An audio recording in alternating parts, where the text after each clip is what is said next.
Presiden Joko Widodo akan berkunjung ke Washington DC, Amerika Serikat, November ini. Dalam lawatannya, Presiden Jokowi akan bertemu dengan Presiden Amerika Serikat Joe Biden dan menghadiri konferensi tingkat tinggi kerjasama ekonomi Asia Pasifik atau APEC.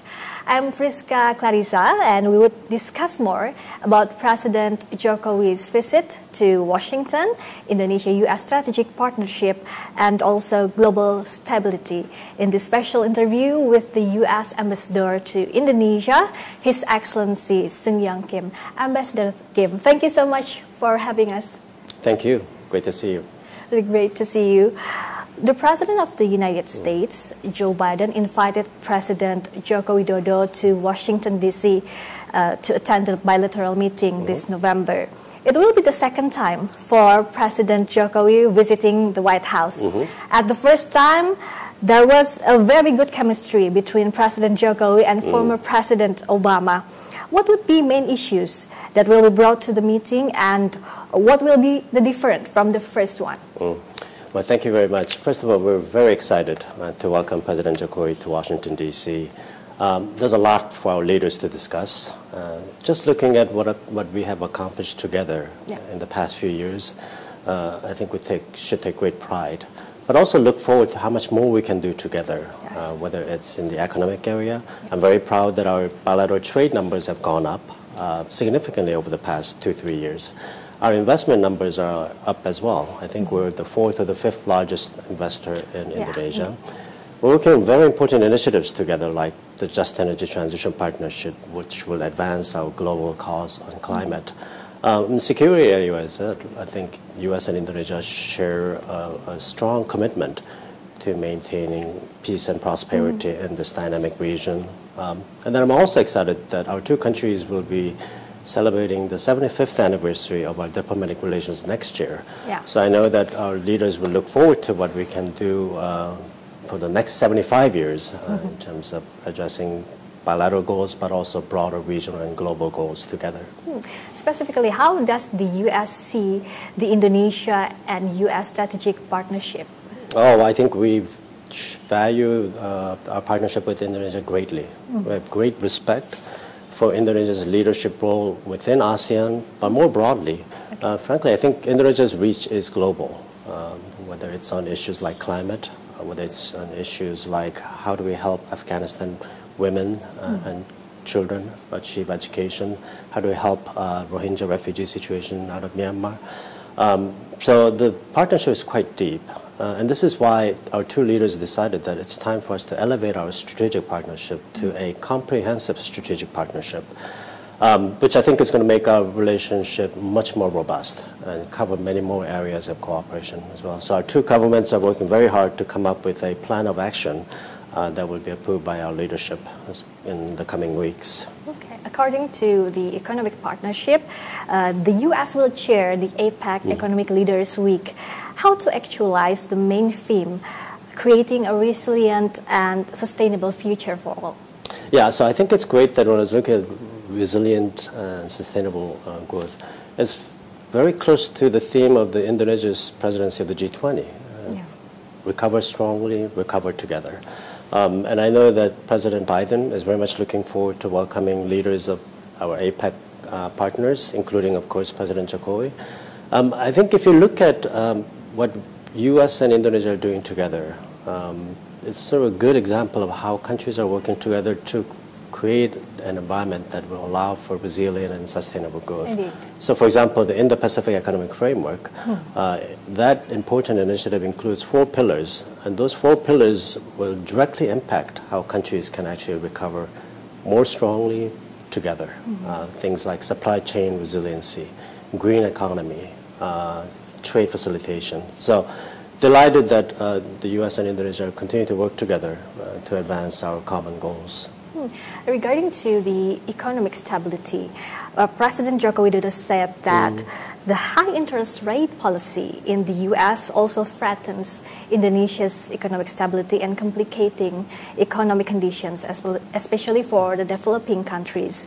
As one of ASEAN's dialogue partner, along with China, India, the EU, Japan, South Korea, and Australia, how to conquer this? Well, As you know, central banks in many countries, including our Federal Reserve, have been struggling to deal with challenges posed by COVID-19, including, of course, the very high inflation rate. And I think the interest rate reflects their concerns about the inflation situation. But I remain optimistic about prospects for the U.S. economy. So job creation numbers are very impressive. And I know that as the U.S. continues to do well economically, it will, as President Jokowi suggests, it will have a positive impact on the global economy, starting with our key trading partners like Indonesia. Mm-hmm. And refer to President Jokowi's statement that geopolitical problems couldn't be separated as a part of global challenges, such as the unfinished war between Ukraine and Russia, also the war between Israel and Hamas, which means that a number of economic challenges continue to increase. What would be the concrete way out of these challenges? Yeah, so I mean, we are together facing some enormous challenges, very complicated challenges that are difficult to solve by any single country. And this is why the U.S. is intensifying its dialogue, cooperation, and partnership bilaterally with key partners like Indonesia, but also in different multilateral contexts. As you know, we have the Quad, we have AUKUS, and within the ASEAN, I mean, we are an important partner to ASEAN. Because we believe that these challenges require cooperation. And so we will continue to work closely with our partners to make sure that we're dealing with these challenges effectively. I should add that one way to get out of these difficult challenges is for countries to start behaving better, for countries to respect international law and cease unlawful activities in violation of other countries' sovereignty and rights. According to this global stability challenges, Indonesia, through the OIC and in front of the United Nations, urged the realization of an immediate ceasefire in Gaza to stop more civilians' casualties. And recently, President Joko Widodo emphasized that Indonesia is extremely angry and strongly condemns Israel's random attacks against civilians and civilians' facilities in Gaza. Due to the humanitarian issues and rights, how does the U.S. see this, and what will be the solution to bring back peace, to stop the war, and save the innocent civilians? Yeah, first of all, let me say we're deeply concerned about the humanitarian crisis in Gaza. Yeah. President Biden, Secretary Blinken, and others have spoken about this in great detail. Deeply concerned about the well-being of the Palestinian people. And this is why we're working so hard with Israel, with Egypt, with relevant UN agencies and other partners to try to facilitate a sustainable flow of humanitarian assistance to the Palestinian people in need in Gaza. And that effort will continue. I should note that the U.S. has long been the largest donor to the Palestinian people, and that will continue as well. That said, I think we can agree that terrorism is unacceptable, and we should condemn terrorism when it happens.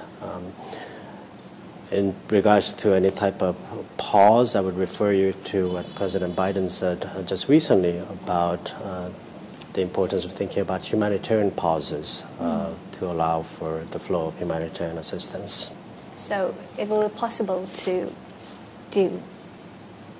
Well, I think we're going to do everything possible to help the Palestinian people in Gaza to make sure that they receive the humanitarian assistance they need, and that the humanitarian assistance that we're sending is not diverted to Hamas. And so it's a complicated situation, as you know, so we'll have to work very closely with our partners there, including Egypt, Israel, and UN agencies, to make sure that the assistance is going to the people who need it. So still the priority is for the civilians in Gaza? Yes, absolutely, yes.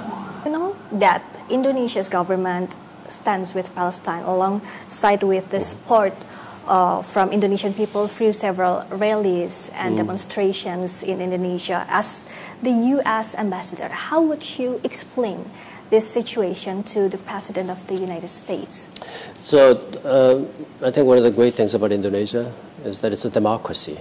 People have a right to speak their concerns.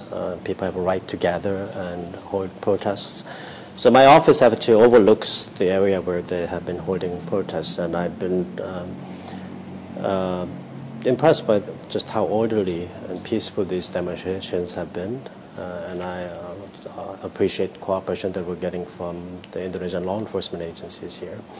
But, you know, people have a right to speak and share their concerns publicly, and I respect their right. Mm-hmm. And how does the U.S. see the strategic role that Indonesia could take part to encourage global stability in hands of President Biden and President Joko Widodo's administration's relation? Yeah. So one of the reasons why it's been such a privilege for me to serve as the U.S. ambassador to Indonesia for the past 3 years is that our two countries share a lot. We have a strong commitment to democracy, have a strong commitment to tolerance, diversity, and for the rule of law. And that applies domestically as well as internationally. So I think both of our countries are totally committed to maintaining a free and open Indo-Pacific. We also have tremendous respect for ASEAN centrality. And as I mentioned earlier, I do believe that Indonesia plays a critically important leadership role within ASEAN.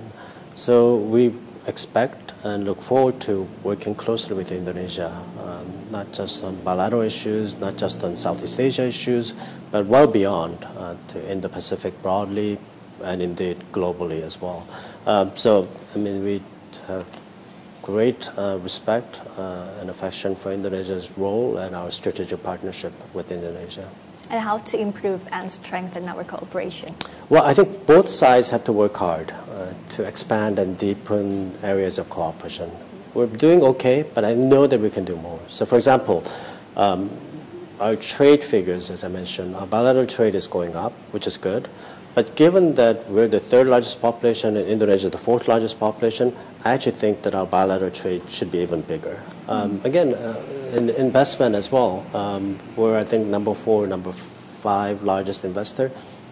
I think we should be number 1 or 2. So then both sides need to work together to explore opportunities together and to make a dedicated effort to expand and deepen our ties in the full range of issues, not just on economy, but security-wise. Our militaries are working together very closely, but we can do more. Education, health sector is another very important area of cooperation between our two countries that have implications well beyond our bilateral relationship. How do you see the future of our cooperation? I'm very optimistic. I really do think, you know, it's true, while we may not agree on every single policy issue, I think we do have that shared commitment to important values and principles. And there's also a shared interest in expanding our relationship. And this is why we're elevating our strategic partnership to a comprehensive strategic partnership. So I think the potential is enormous. The commitment is there. So I'm very optimistic about prospects. And the last one, this is the political year in Indonesia. How do you see this? Oh, it's fascinating. I think it's always exciting to watch democracy in action, and Indonesia is certainly a very vibrant democracy. I mean, I've been following the news very closely and look forward to seeing the result of the election next year. So, and hope everything is getting better. Also, our cooperation, Indonesia and US cooperation. Thank you so much for your time. Ambassador Kim, the US Ambassador to Indonesia, His Excellency Sung Yong-kim. Thank you so much. Thank you very much. Itu tadi perbincangan kami dengan Duta Besar Amerika Serikat untuk Indonesia, Sung Yong-kim. Saya Frisca Clarissa. Sampai jumpa.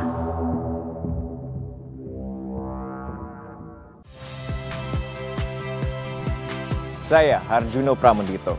Saksikan program-program Kompas TV melalui siaran digital, pay TV, dan media streaming lainnya.